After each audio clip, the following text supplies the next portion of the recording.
In this bulletin, new laws now in place. Military wants apology from MPs.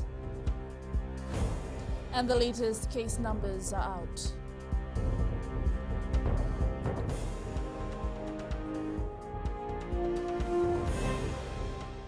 Good afternoon. The Ministry of Health has recorded 28 new cases of COVID-19 as of 6 p.m. yesterday. 23 of the new cases are linked to the existing clusters. 2 cases are from the Nawaka cluster, 1 from CWM Hospital, and 4 from the Faikea cluster. There are 16 cases from the Navy cluster. Permanent Secretary Dr. James Fong says 3 are close contacts of a case under investigation from the Umbati announced on Wednesday. 1 is under investigation with unknown links to other cases at this stage, and 1 case from Navosai Narere was tested after presenting to Valilevu Health Center with symptoms. Investigation is ongoing into any links between this case and other cases. People who continue to flout certain advisories and are not adhering to the COVID-19 measures will now be issued on-the-spot fines. The Public Health Amendment Bill 2021 was passed in Parliament last night after a short debate. Offences covered under the amendment include failure to wear proper face masks and not presenting the CareFiji mobile application on entering business premises.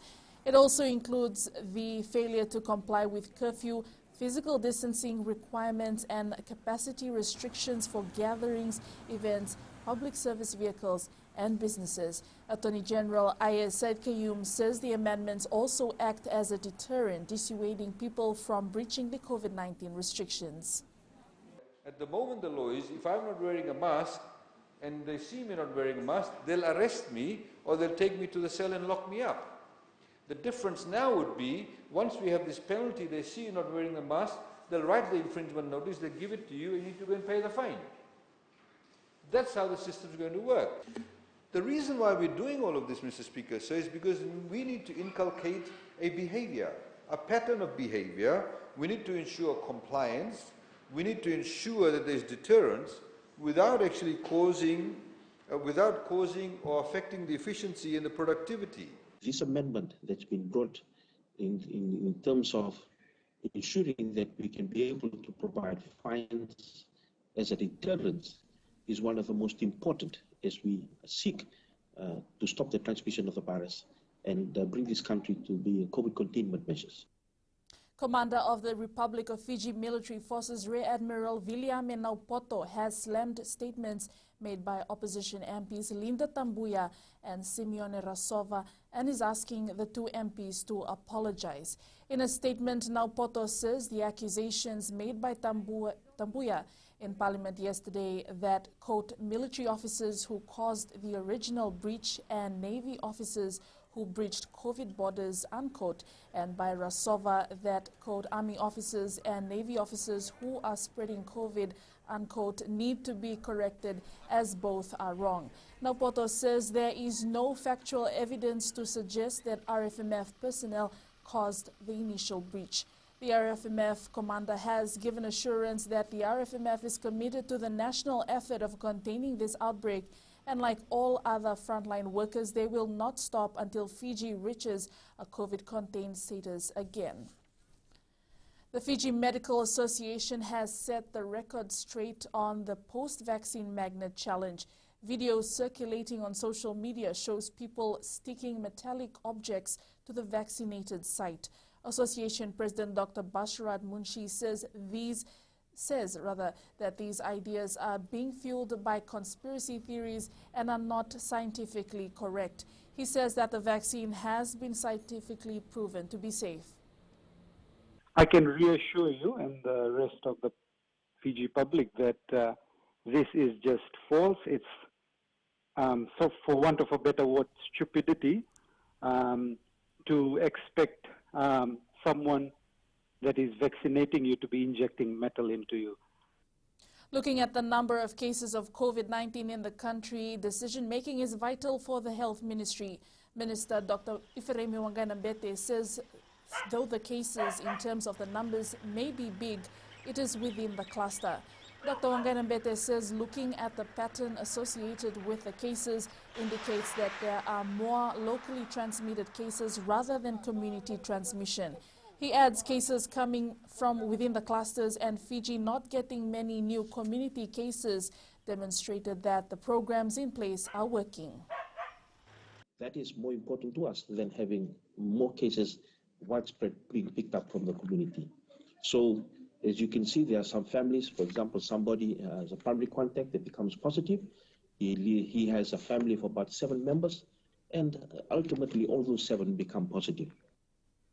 Up ahead, Beba confident in selection.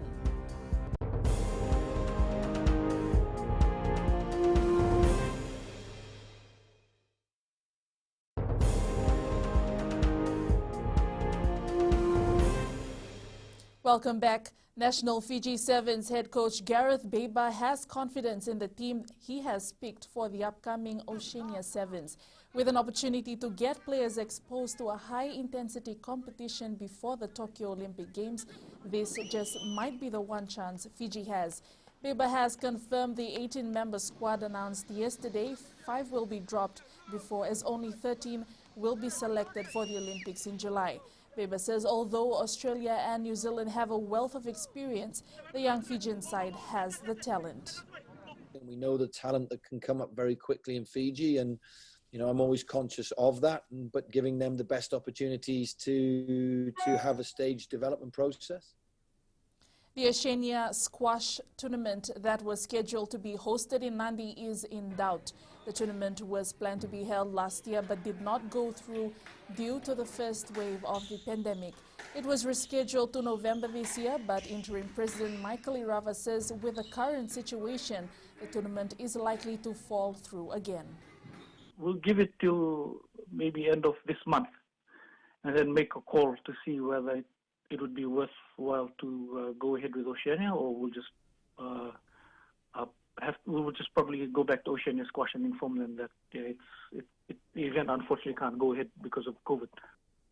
The key player for Crusaders is an impressive young player who a month from today could find himself in the All Black squad.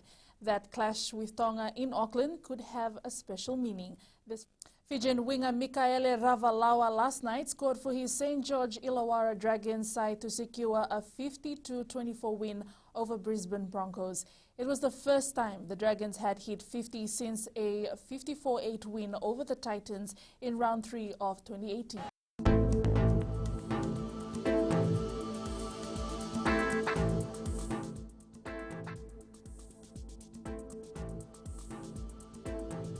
Cloudy periods with a few showers over the eastern parts and interior of Viti Levu, Kandavu, Ovalau, Vanua Levu and Taveuni. Elsewhere, mainly fine, cool at night.